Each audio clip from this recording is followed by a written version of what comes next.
What's up, guys? It is Wednesday. Let's see, week 1, day 5 or 6. Dan told me that I should make a series on my YouTube that's just like Bikini Pro stranded in her house part 2. Oh my god, I don't have squash cooking. It's fine. It's really fine. I'll let you outside in a second. Watch, he can't wait. Watch. He's such a brat, my dog. He's so manipulative. Oliver, I'm filming.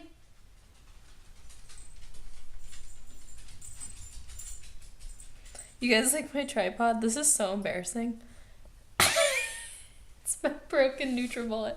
Okay, anyways, it's Wednesday and today I have lower body. I'm doing hip thrusts and then it's my weakness day. So I have hip thrusts and then I do some delt work. So we're trying to grow my shoulders and my glutes and hamstrings. Those are my main focuses right now. My quads tend to hold on pretty well. Even when I was like a super string bean in prep, they were still there. So I feel like a lot of women too are quad dominant and we tend to hold a good amount of muscle there. So that's why if you see so many girls doing booty guides and stuff, literally our posterior chain is not as strong sometimes. So unless they're like booty guides that are like, yeah, these bands, yo. No progressive overload. Let's just do hip thrusts with 20 pounds and then do it again 20 seconds later.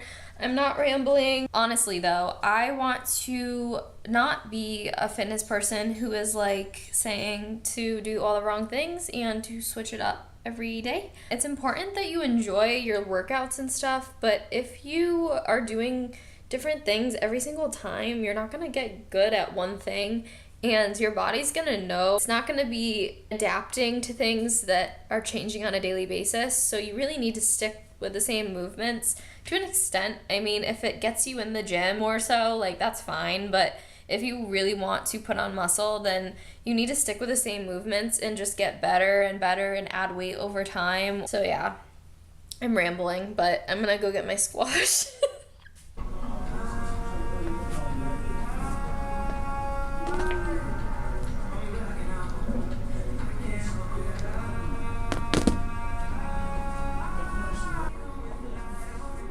What's going on, guys? So this is my third lower body session of my split, but I actually did deadlifts instead of hip thrusts because I left my pad at home when I was doing my November favorites. I forgot to put it back in my bag, so I went to deadlifts. This was the first session coming off my contest prep where they felt excellent. I pulled 220 for 3 sets of 6 and they felt really great and I was really happy with this session. So it ended up working out that the hip thrust didn't work out. So as you just saw, I was just working up to my working sets and here is my first real set.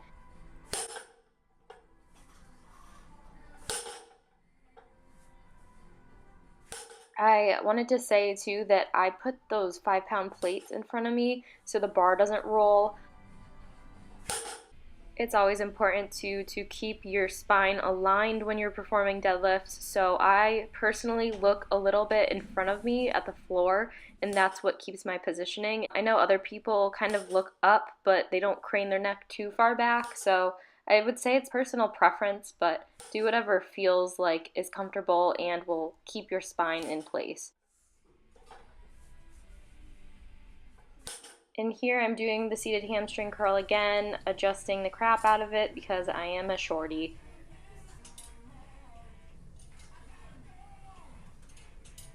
I make sure that I'm getting a nice eccentric stretch, so I'll pause at the top of it and that'll really hurt in the best way possible.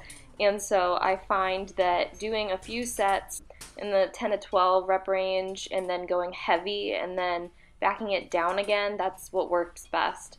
And so I actually had a conversation with my coach about my new programming and he wants me, now that I'm eating more and can recover better, to do up to 5 sets on exercise that I think are appropriate. And so this will definitely be one of those exercises. It just gets your hamstrings nicely, for my body at least, and there isn't any recovery that's going to be crazy impacted, like say if I was doing 5 sets of my working sets of deadlifts. It was funny here too. I'm friends with like everyone at my gym, and so this guy was saying that he was getting back into his deadlifts and like it was not going well, and I was like, "No, you can do it. It's fine." So that's that. Jealous of you. Huh? Jealous of you. Why? Because can't do it as Did you much. not have a good one? No, Good I'm not session? telling, but it's been years since I've done it. Well, you're just getting back into it. I Be know. easy with yourself. The OG bro exercises that I have been implementing into my split lately is the leg extension. And so I started doing these right when I started lifting and then kind of stopped once I did more compound movements and Jeff really took in my training. He decreased it a lot when we first started working together.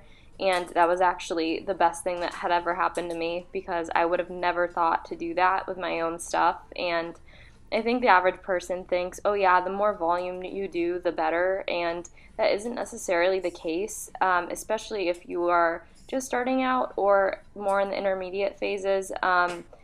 It's actually going to hinder your progress to some extent if you do way too much and you can't recover. So that was actually a really great thing he did for me.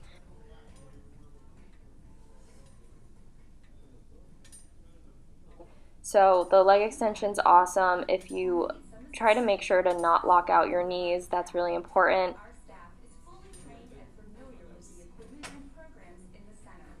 And then here I'm just doing seated calf raises, nothing new. I added weight again already. It's kind of crazy. Like on my lifts, I feel like a newbie again because all my lifts are just shooting up coming off prep.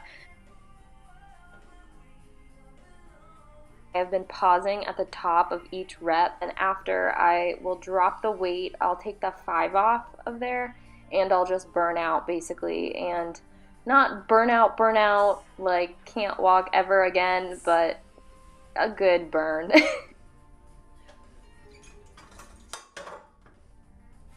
And just texting my man crush about air fried broccoli. I got him to buy an air fryer and I feel accomplished, you guys. I really do.